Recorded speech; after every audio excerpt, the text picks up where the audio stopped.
Okay, uh, so welcome to our class recording today. We have Rachel from the Kansas Association for Conservation and Environmental Education, Casey, and Rachel is in charge of the Kansas Green Schools program, and so she's going to talk about the opportunities that are available there. Like I've said before, Casey is, I think, the most welcoming, inviting group in Kansas for teachers who are interested in science and environmental education. And so it's a great group to reach out to, and it's also a great group to reach out to just ask questions if you're curious. Everyone's friendly, and I've not met anyone yet with Casey who's rude. So it's always a great place to reach out for questions. So Rachel, if you don't mind just going ahead and sharing a little bit about Green Schools and kind of what it is and what the process is and what everything looks like. Yeah, that sounds good. Well, welcome everybody. Matt's awesome. I don't know if you call him Matt or Dr. Clay or who knows what you call him, but Matt's awesome. So you're very lucky to have him as your instructor. So we've loved working with Matt for many, many, many years. He's definitely a leader and a go-to person that we look to across our state. So with that, that's wonderful. So I'm Rachel Wahle and I live in Manhattan, Kansas. And I actually went to K-State. And so I actually was in elementary education for a while. That was going to be one of my mini master plans. But I grew up my whole life working at zoos and nature centers and doing animal rehabbing. And when it came down to picking a major, I did not want to be a vet and I did not want to be a zookeeper. And those were the two things in my mind that I didn't really understand that there were other job opportunities around animals or the environment. So much like you, trying to find, with education, I just, a lot of times we get boxed in what we think. And I had no idea a whole world of environmental education was even out there. And so I went to K-State and my original major was architecture, which was a huge fail because I hadn't had an art class since 7th grade.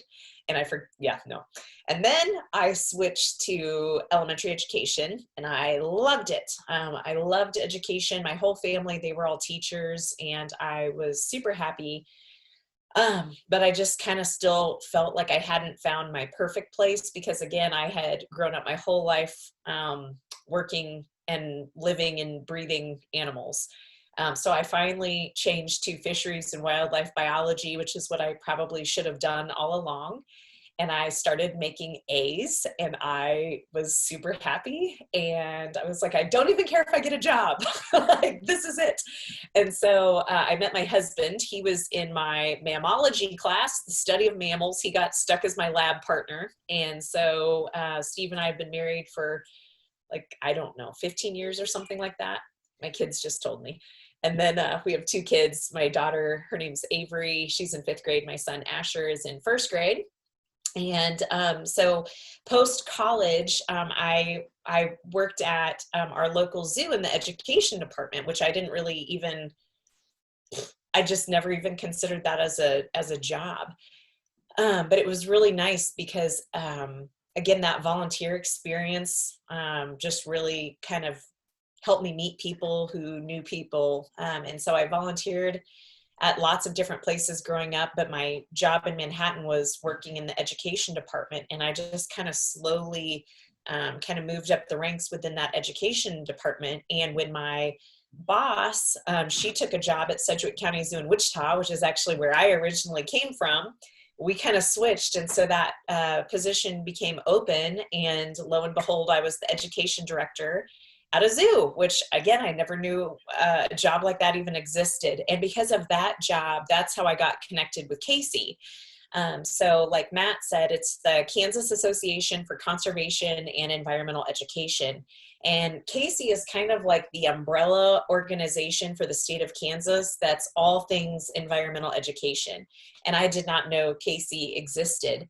But just, being able to meet those kind of people who, we're a non-advocacy organization. And so it brings everybody who we all have stakes in the environment, right? Whether you're a teacher, whether you're, an energy place, we all have one thing in common, and that's, our world. And so it was so cool to bring all these people to the table and have conversations and learn from each other. And so I got connected with Casey that way, and just kind of fell in love with the people over the years. And in 2009, that's when I switched from working at the zoo to working for Casey. And so I've been with Casey since 2009. And like Matt said, I'm the Green School Coordinator for the state of Kansas. And so we do professional development for pre-service teachers. Anybody could call us like a business who wanted to, have an environmental education workshop. We customize what we do to what people are learning about. So sometimes maybe watershed, people who work with water and watersheds, they might want a water workshop, or sometimes people want energy. So sometimes it might be about the environment, like animals and wildlife and habitat. And so that's what I think is cool, is that in a lot of other states, there's an environmental organization, but they might just cover Project WET, which is our water education, guide. But because Casey, we house it all, we're kind of like Kansas's one-stop shop for environmental education. And that's what makes it really exciting for us. So within Casey, it's kind of confusing, because within Casey, we have two programs also. One is the Kansas Green Schools program, and the other is our Kansas School Gardening program. And so with the Kansas Green Schools program, it is really exciting. We have close to 500 green schools across our state, and it's really neat because it's free to register, and that gives everybody access to the investigations. It gives them access to the network, and really just kind of like Matt said, you can become involved with our group, but then the investigations kind of take it to the next level for those teachers or businesses or whoever who really want to dive in and study their site more. You can even take the investigations and do them in your home, like the energy investigation. It teaches you, okay, I could look at my room and do the math, and I can kind of figure out how much does it cost to light my room? How much energy does it cost? And so it's a lot of real world learning, which is super exciting to be able to figure that stuff out. And then also we have the Kansas School Gardening program, and that's what my friend and coworker, Ashlyn Kite Hartwick, that's what she is. She's kind of our education director. And then she's also in charge of the Kansas School Gardening program. That's cool stuff. I mean, like there's curriculums that are already made on our website that teachers actually develop. There's videos, kind of like how to get a garden started. All those kind of problems that people are like, well, if I have a school garden, what happens to it in the summer?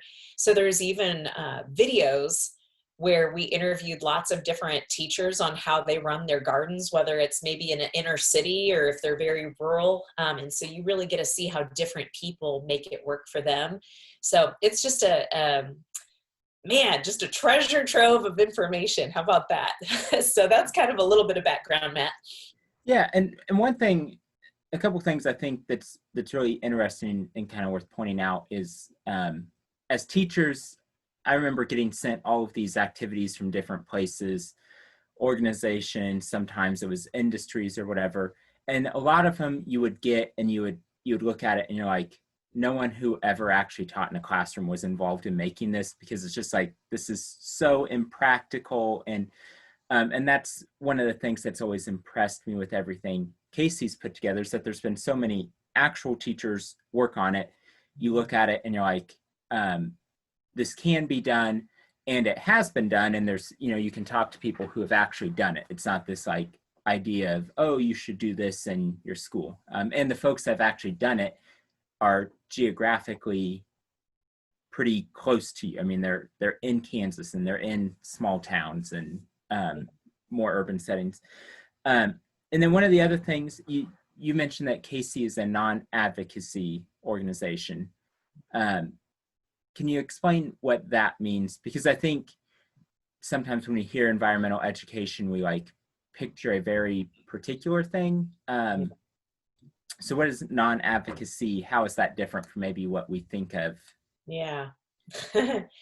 Well, yeah, when you hear the term environmental education, you might be like, oh, they're a bunch of tree huggers, just to be, throw it out there. And not that I don't love trees or anything like that, but what Casey is all about and what really good environmental education is all about is you're really teaching people how to think and not what to think. So Matt, I know you've gone through, some of our workshops in the past and, you've been involved. And so it's really interesting because when we're facilitating, or like for you who will be future teachers, when you're facilitating an activity, we're not sitting there saying recycling is good. We're not saying what the answer is, right or wrong. So what really good environmental education is all about is that it's high quality, science-based, non-biased environmental education. And so the whole point is that we're teaching, future generations how to think, and we're not just telling them what to think. And so that's what I think the whole point of the investigations or the green schools is, or any environmental education, is you're taking kids through the process of understanding. It's crazy. There's an activity, it always blows my mind. It's in Project Learning Tree, but it's even just looking at a pencil, like just a pencil. And this activity, it takes you through, all the different countries where those materials came from, so like the lead in the middle, where did that come from? The wood, how did that come to be? How was that harvested? The eraser, where did that come from? The little metal ring. And so it's just so interesting because once you understand something, you never look at it the same way. And so I think that's the whole process. Aluminum blows my mind. There's an activity called a look at aluminum. And that activity, it's just fascinating. Like aluminum, it comes from bauxite ore, and bauxite ore and aluminum cans, they're 100% recyclable. So you can take an aluminum can. This always blew my mind that from when you recycle an aluminum can, it can go through the entire process and be boxed up and on a grocery shelf in like 4 to 6 weeks. Just the turnaround.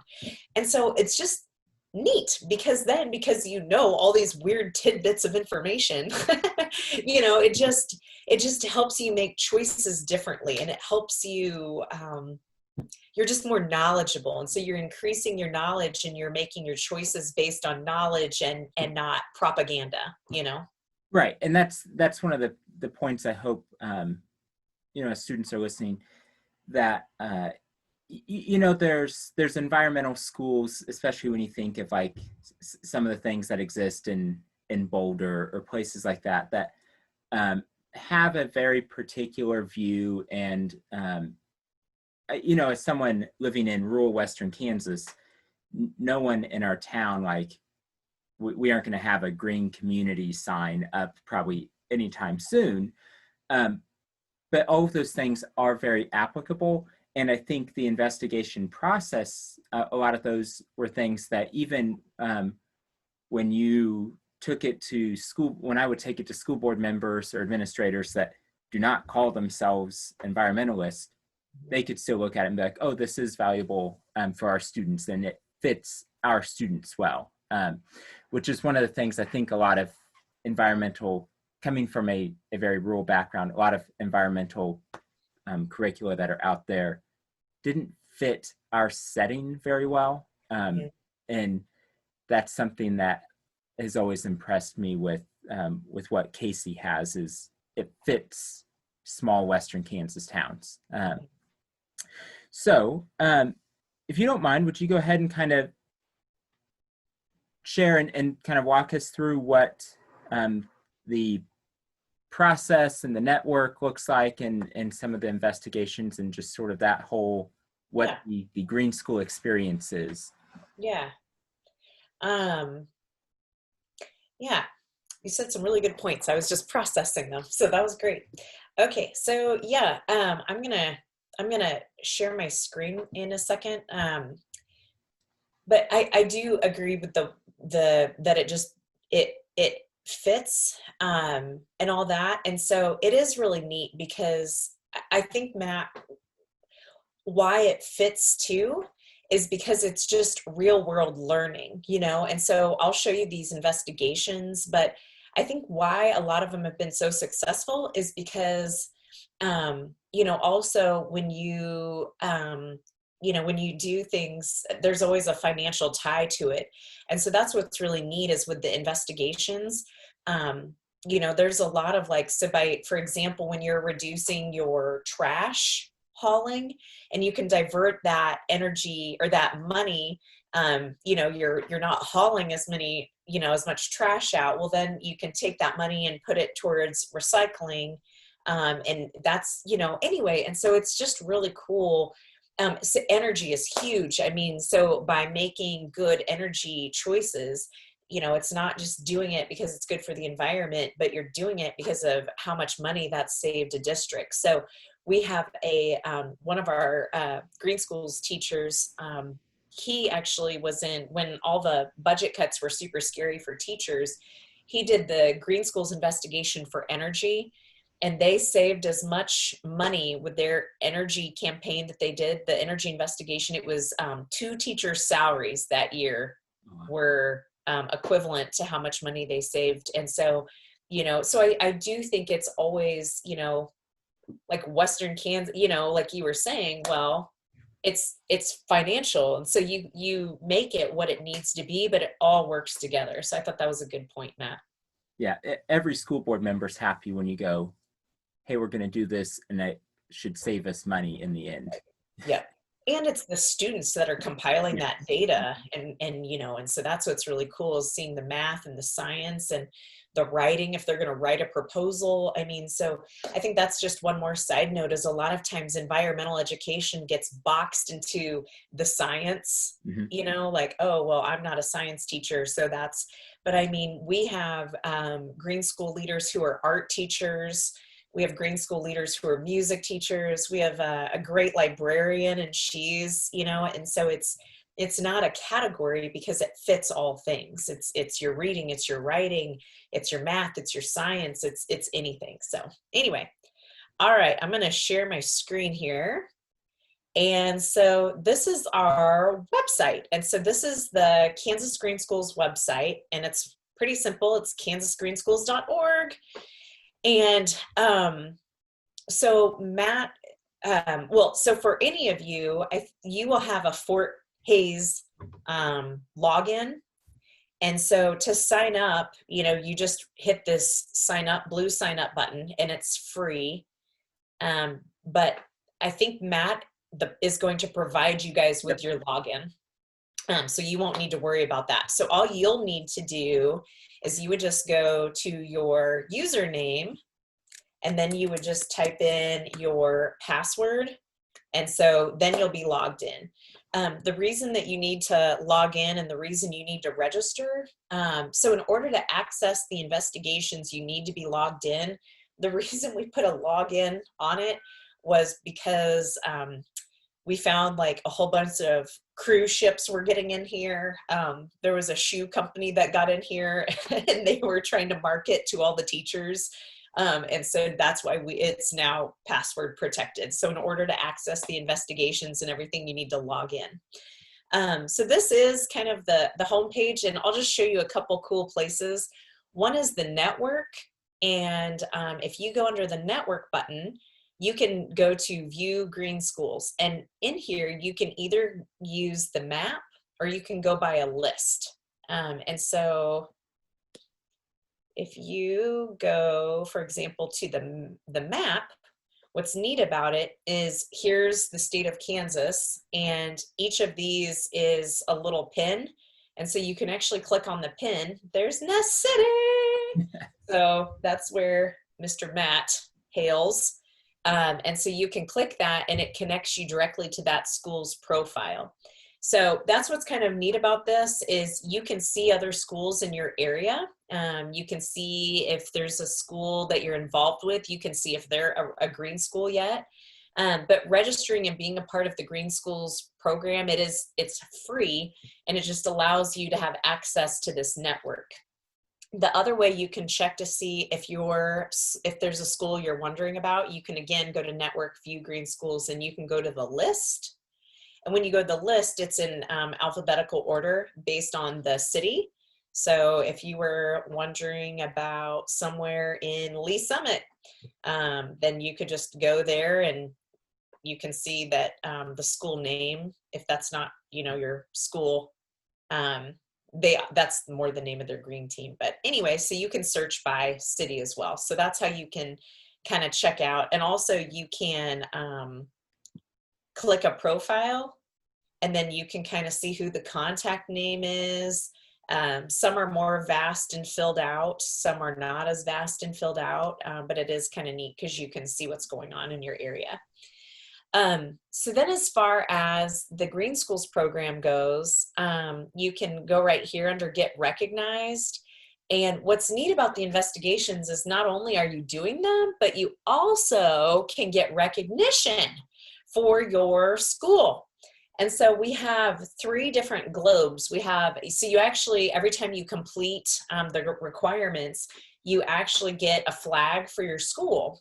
So we have what's called the Silver Globe, the Gold Globe, and the Green Globe. And so there's 3 different flags that reflect the differences. So for example, a Silver Globe is kind of the low-hanging fruit, and that's where you have a site team. It could be a green team or whatever you want to call it, but you have a site team established. At least one educator has completed environmental education professional development. So that's kind of what Casey provides. We have virtual training right now as well, which is neat. If you can't do in person, you can do the virtual online. And then that you have environmental education integrated into some grade levels and or content areas of instruction. The school's completed at least 2 investigations. You've developed and implemented an action plan for at least one of the investigations, and that your team is documenting any outcomes, and you've kind of shared and celebrated your achievement. So that's really neat, because when you're doing this, you definitely, this is the communication piece. How are you letting people know in your school what you're doing, so that again, you're not just one person doing it. How can you let the school community know what's going on? And so it's neat because you can apply for a Silver Globe. The next year you can do some more investigations, and you can apply again and get the Gold Globe. And then the ultimate one is where you've done the Green Globe. So just kind of the requirements just go up a little bit with every level.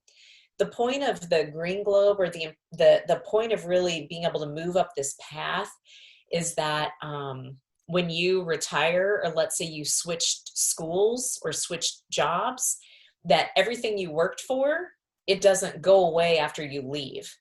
Because you're kind of making this, as you move up, you're getting more people involved, so that it's becoming a part of kind of that school culture. It's not just one teacher heading it up.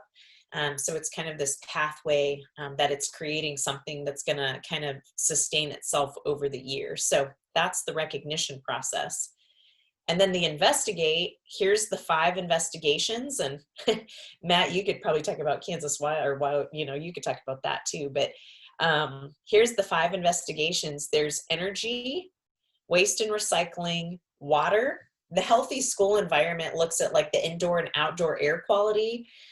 Like indoor air quality, it's really interesting because the kids get go into you could go into the library and bang up some books, and they put out old glass slides and put Vaseline on it, and you can leave it out overnight or a week, and then you can look at it under the microscope, and you can identify all the different particles that you captured on your slide and see what's actually in your school's air. But it also looks at outdoors. So such as idling, are all the buses lined up right after school, right in front of where the kids are going to be coming out? and all that exhaust is going right into the school. Are all the vehicles on? They're all, so that's kind of what the healthy school, it's like your indoor and outdoor air quality.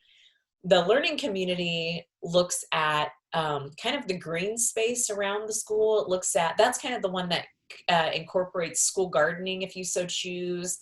It looks at any green outdoor spaces you might have. It looks at, oh gosh, how could you improve the space around your school? Are there ways that you could incorporate, there's what are called OWL sites, outdoor wildlife learning sites.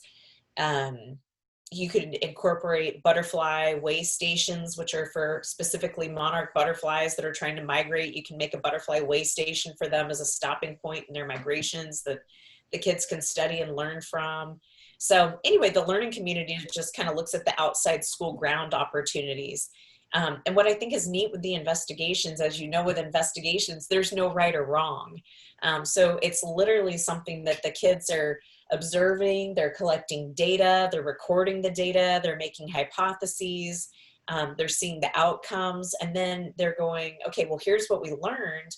And it's just kind of the next steps, like, okay, so the energy investigation I can show you, that one is just, I love all the investigations. They're just all fascinating. The energy investigation I think is just crazy to do because I also forgot, there's actually an at-home,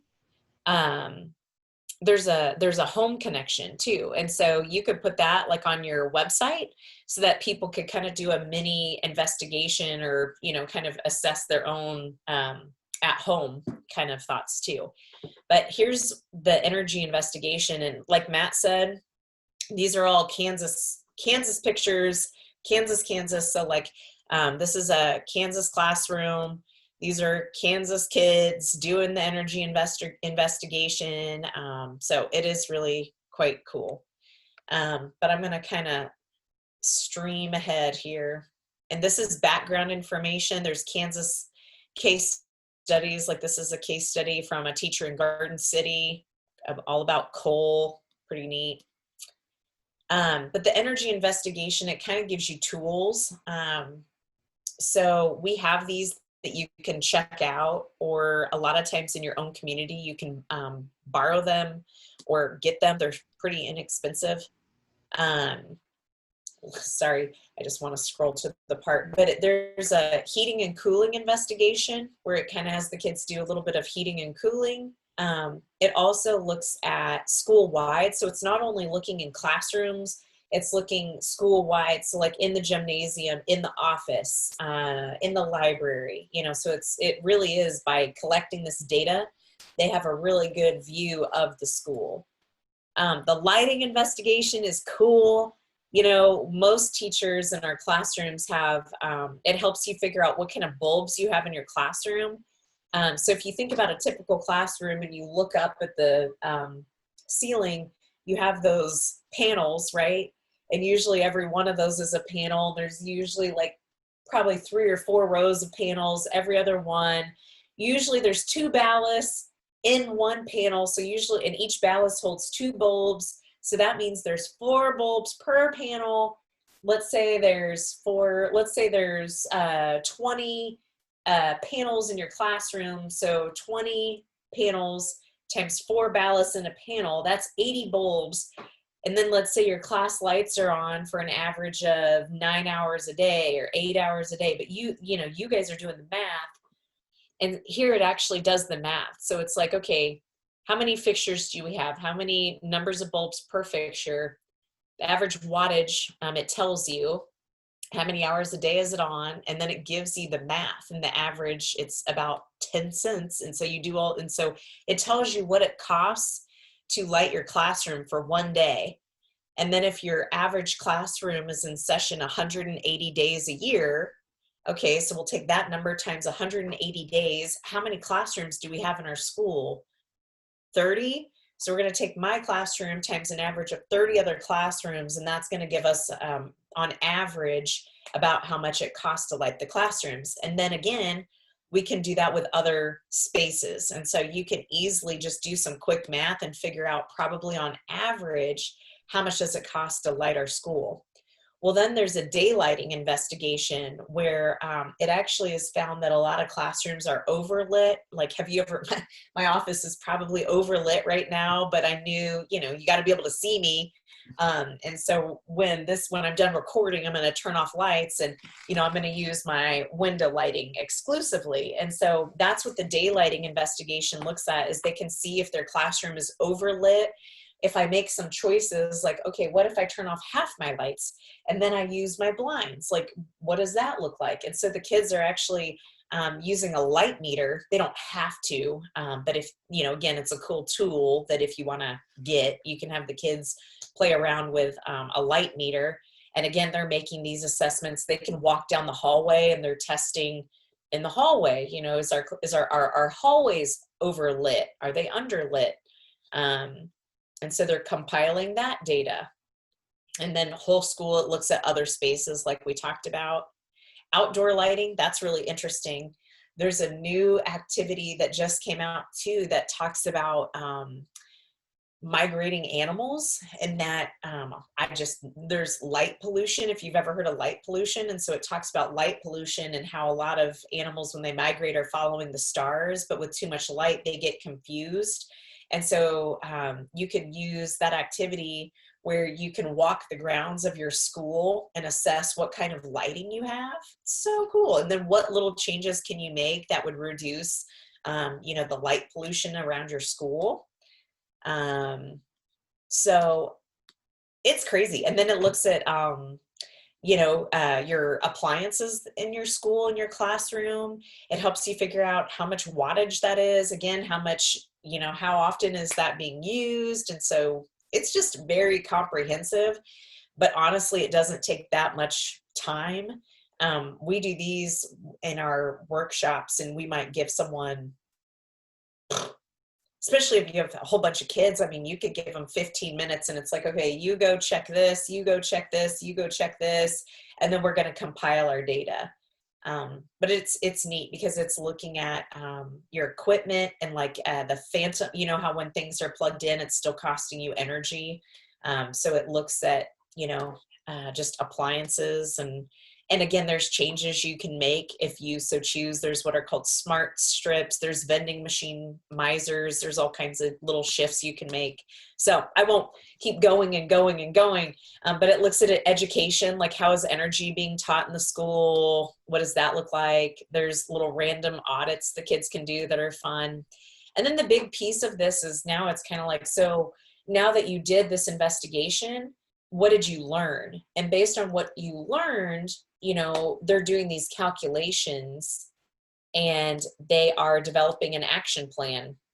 So they're putting together strategies that they'd like to try, any resources they might need, any persons responsible, what's their timeline, and how will they measure, communicate, and celebrate success. And so based on what they learned, they're kind of going, well, this would be really cool. What if we try this? And so those are their strategies. And then they can measure it, right? They can measure it. And then they can see their calculations. They can see their cost savings that they're making. We've had kids that have gone to, you know, the district-wide meetings, and they've, you know, proposed to the school board their proposals. So that's public speaking. That's leadership, teamwork, collaboration.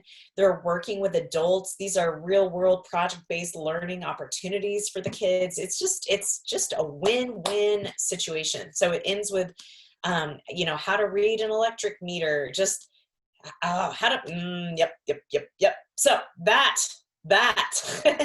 is one investigation. So it's pretty comprehensive and exciting. I think, a couple of things I think were really cool about all of the investigation, especially at the energy one, is, you know, you can have the students present their findings to administration or school board, but they also have to go talk to the custodians and the maintenance directors, and you know, because they have to find stuff like when is that light on? You know, that is this a light that's dusk to dawn? Is it on a timer? There may be some that they like, especially like outdoors. I actually in college I spent a year as a light bulb salesman, so I can like Oh, so I, amazing. it's not as much fun as it sounds. Okay. So like I could eyeball them and be like, oh, well, but Too a lot of them big. you can't. And so they have to go talk to the maintenance director, which is not someone students talk to very often, and go, hey, what is that bulb? Like that light is on over the shop. It's on all night. What is it? Um, the you going to other teachers and saying, when can we come in your room to count everything that's plugged in and count all the bulbs? Like this kind of this scheduling piece. Um, earlier in this course, we talked a lot about science and engineering practices, and those are so completely ingrained in all of these investigations. So all of these things that we know standards wise and just in general, they need to be doing in science, they are doing that to the nth degree. All of those practices that are the things that we kind of struggle with while we want them to plan and conduct investigations. Even when you have a page of look for all of these things, there's still a lot of planning that goes into, okay, well, when will this teacher let us in? Who's going to count what? How are we going to make sure that we get an accurate count? That little like logistical planning, that's a big piece. Problem solving when you are, you don't have a light meter, but I think there's apps that do it now and stuff. So There are. right. So what can you come up with for equipment, but then also make sure it's consistent? And the timing out the, oh well, we do science at 1:00. Well, we also need to plan this so that we're measuring temperatures in the mornings, because for years I had a classroom that the heater didn't really work if the wind was out of the north, which is problematic in Kansas. Yeah. And so in the mornings it was vastly different. So they have all of these little things that they have to plan, which is what we want to happen in project-based learning, and that's the stuff that's difficult. And it's also scary for teachers when you're like, I don't if you're starting from scratch, it's scary because you don't know what's going to pop up along the way. What I think is great about these is other folks have gone down the path. We know that it's safe. We know that catastrophe doesn't pop up, but you don't know what the answers will be for your school. So the fact that, Manhattan has done all of these in their schools, who knows what you will find in your own school, which I think is an important piece, because sometimes projects, if someone else has done it, you go, oh well, they already know the answer, but we're still going to do it. If you haven't done it in your school, no one knows the answer. And if they haven't done it in your school lately, if they did it 5 years ago, but they've switched HVAC systems and lighting and all of that. And so that's something I think is really powerful, is that no one knows the answer, and it's something that they can immediately turn around and apply to what they're doing. And to me, it's also a great way, if you're trying to, I was fortunate that I was able to talk school boards into paying for student trips or stuff. But it's also kind of a backhanded way of like, what, I really want like $5,000 a year to put together student trips. You can do a project, go to the school board and be like, hey, we figured out how you can save this amount of money. Oh, by the way, I would also like to do this with students. It's a great way that you can self-fund opportunities through energy savings, and any school board and administrator is happy with that when you go, oh, here's what I want to do, and I figured out how to pay for it through what will save from not leaving our space heaters on all night, or whatever it is, some of the ridiculous things that you see, energy waste in school. Or baseball, I was at school, they would leave the baseball field lights on overnight occasionally just because no one checked. So I think those are some really cool opportunities. So you said there's no cost for the investigations. Um, Yeah. there's a little bit of equipment required, but none of it's big fancy stuff, right?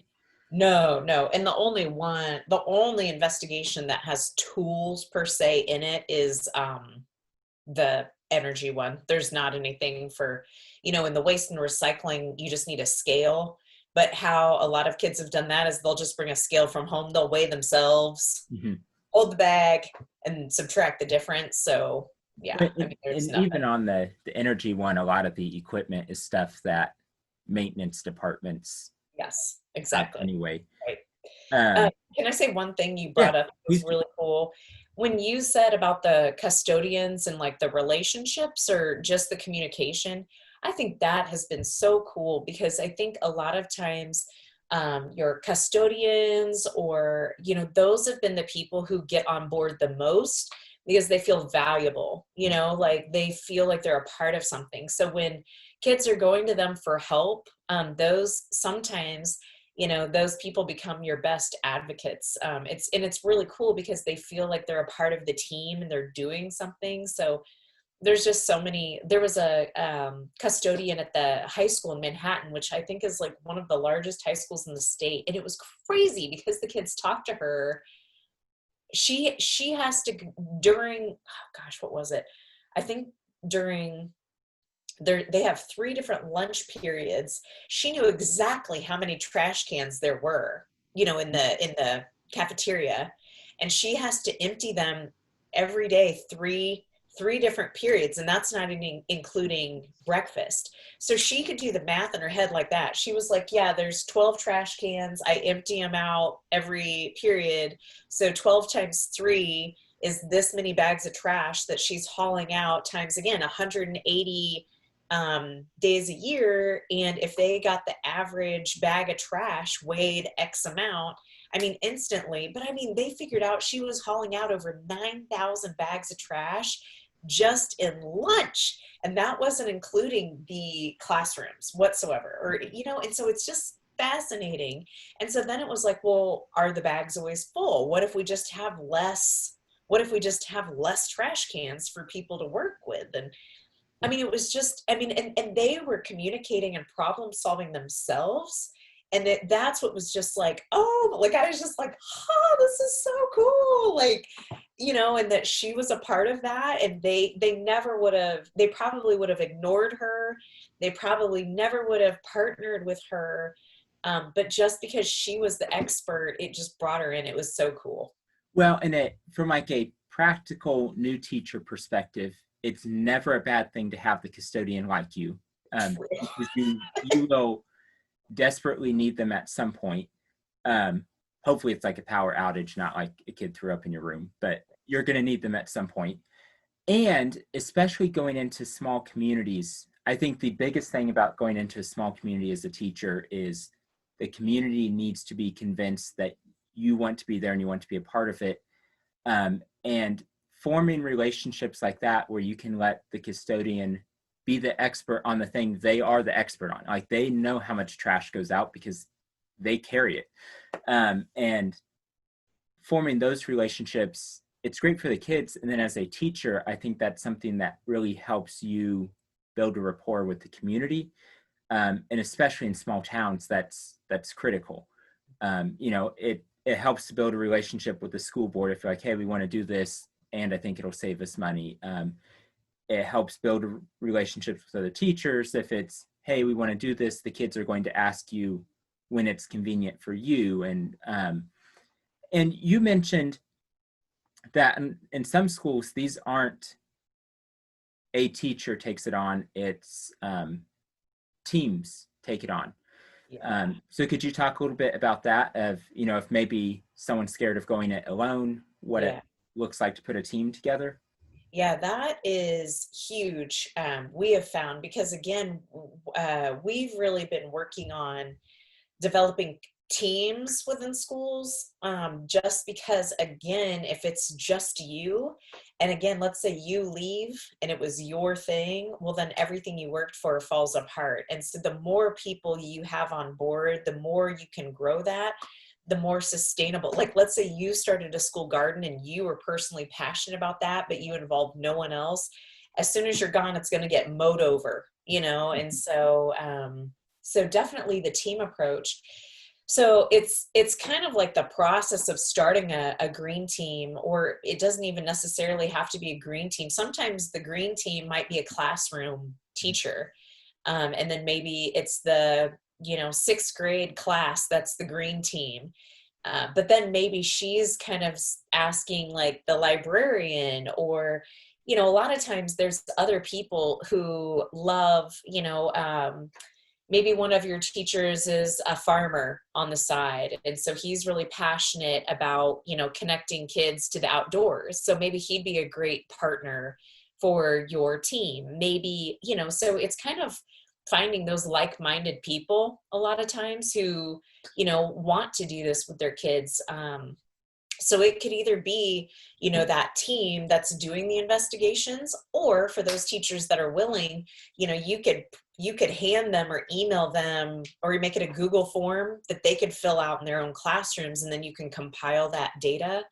But we have seen the most successful green schools per se are ones where it's a team. And one thing we've done as a pilot, which was hugely successful, was we started noticing again in all these schools, there were a handful of teachers that were passionate, but it was like, man, what if we could get all those people together at the same time and at the same place to brainstorm? And so that's where we came up with this Green Leadership Academy. And so we kind of hosted it and brainstormed, but the teachers from each school really came together, and they elected a president, a vice president, they have a secretary, and now they have a communication portal. They created a Facebook group for themselves that they can post what the kids are doing in their schools. They invited the superintendent, and he came on the last day, and he was like, wow, I love all this stuff. I just didn't know you guys were passionate about this too. And so now he's super supportive. They invited the lunch, the head of the lunch person. I can't think of the name of that, but they got her on board because at some days they were using styrofoam. And they just thought that was crazy. But then she came and she's like, listen, I don't want to use styrofoam, but if I don't have enough dishwashers, I can't do plates. And so they were like, well, wait, all you need is more hands on deck. And so it just opened this communication portal for everybody to be connected. And through that, it's now a thing, and it's not going to go away because one person left. But I would say that's what we're here for Casey. Like, that's what I do is, that's what I am here for. I help people get things started, but I would say the best way, if you're interested, is to do some sort of workshop or something, because then we can come in and we can invite all those people to the table. And it's so much easier to have everybody there at the table, because then it's your thing. It's just like Matt said, where he came from was a very rural Western Kansas community. So what might work somewhere else is not going to work for where he was. And so it's so important to get the right people together so that when it grows, it has your thumbprint. It's your project that everybody stands behind and believes in. So yeah. So I guess real quick here, Casey has a Facebook page. Those workshops they're posted on the Facebook page, right? And there is a mailing list, isn't there? If they go to the we have two. The best way to get connected is to join. We have two Facebook groups. There's the Casey Community, KACEE, Casey Community. And then we also have our Kansas Green Schools program, and that's just a Facebook page too. So we have two different Facebook groups. And on our website, that's casey.org.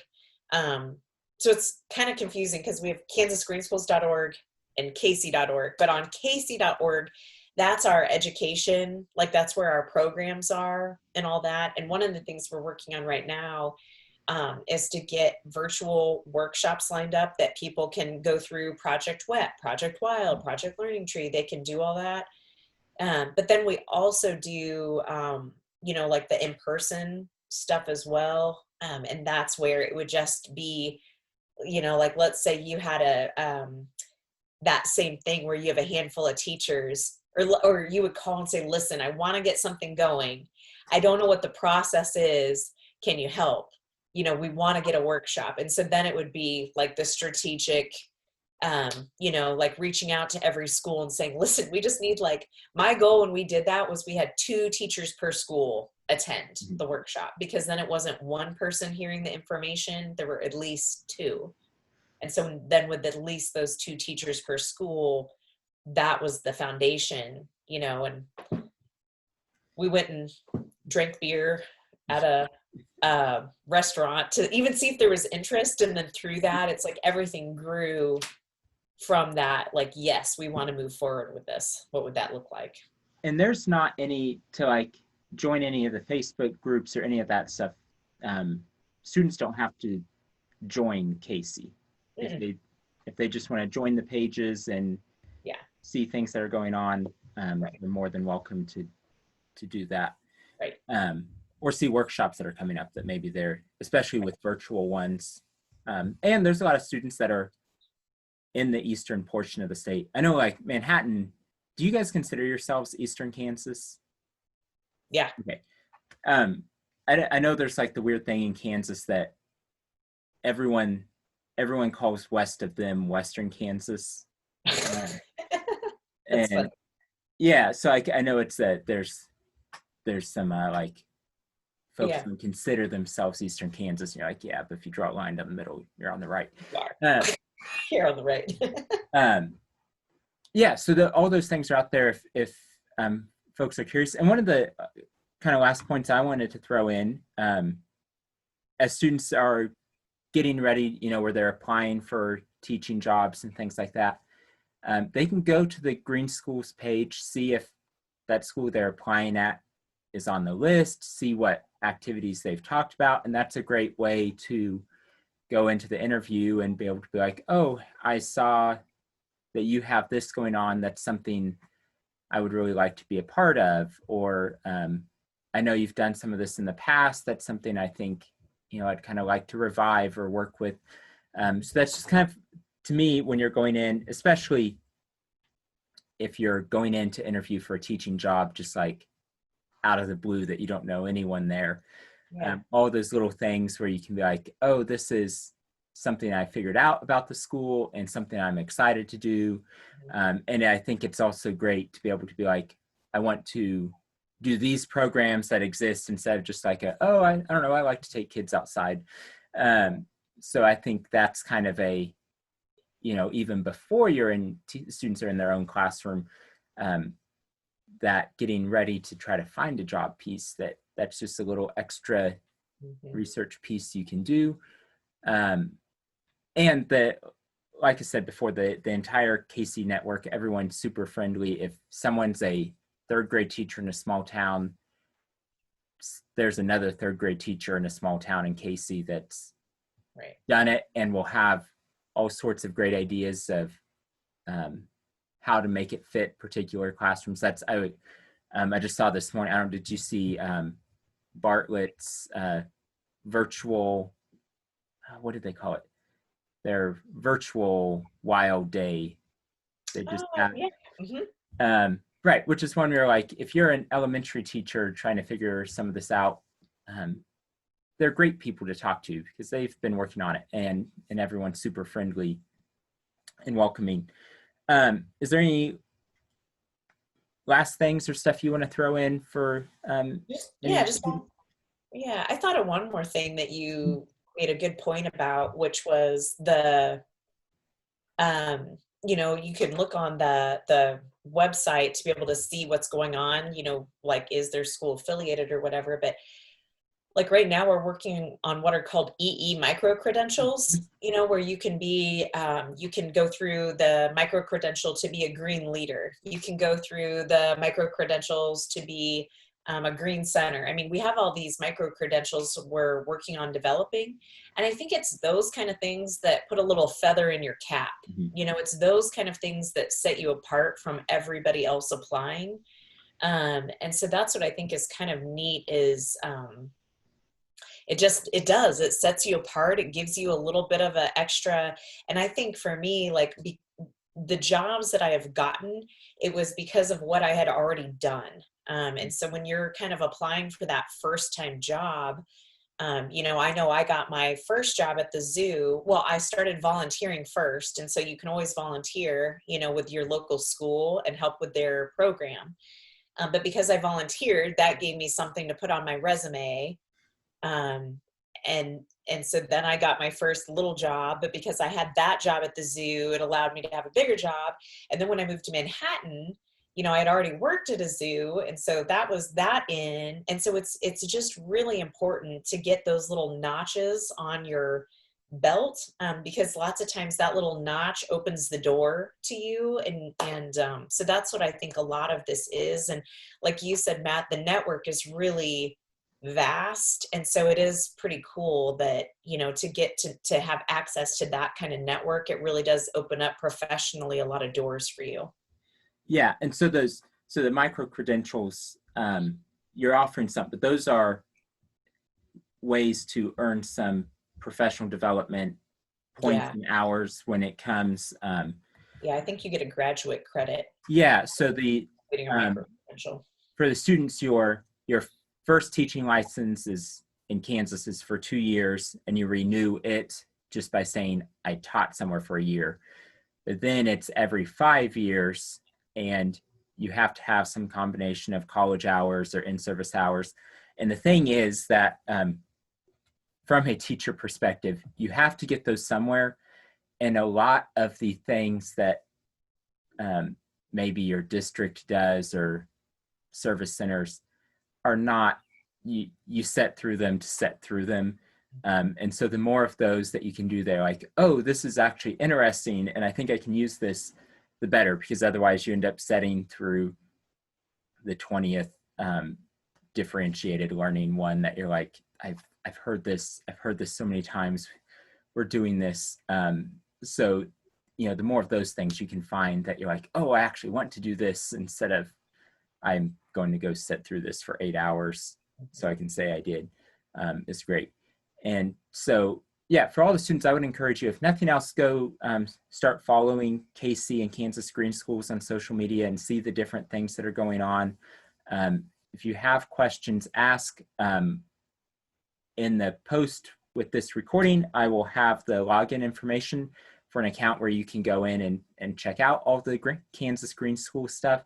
And those are also things you could build on as you are planning your big project-based learning unit. So if you want to incorporate some of those activities and make them fit for your particular community or setting, you can do those. So you can use those as a building point. I've said a handful of times that education, there's not very many things that are completely original. Most of the time it's people taking and adapting things to where they are. So just because you saw it on the Kansas Green School site does not make it off limits. You just figure out how you would use it where you are. So thank you so much, Rachel, for being here to share with us. I guess one thing we'll throw in, we're recording this because this coming week is the Kansas Environmental Education Conference / Missouri Environmental Education Conference.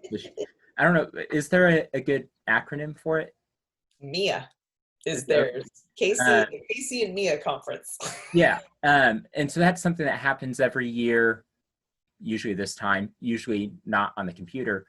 And that's a great place to meet people. And it's moved around a bit. It's been in, I think we go to like 3 places and we rotate. Yeah, it's been in Lawrence, it's been in Wichita.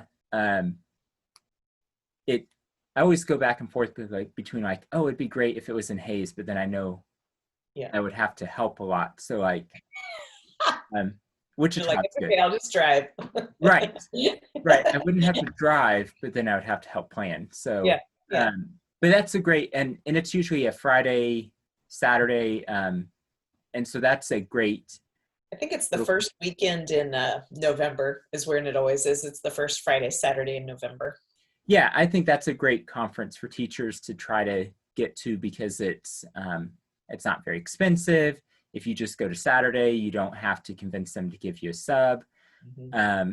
And I always kind of liked when it was in Lawrence. It was kind of a nice little like weekend trip. And so there was a year or two, my wife went also, just like, we made a little trip out of it. And then we would also do like some of our Christmas shopping when we didn't have our kids for the weekend. Yeah. So anyway, again, thank you so much for being here. I'm going to stop the recording.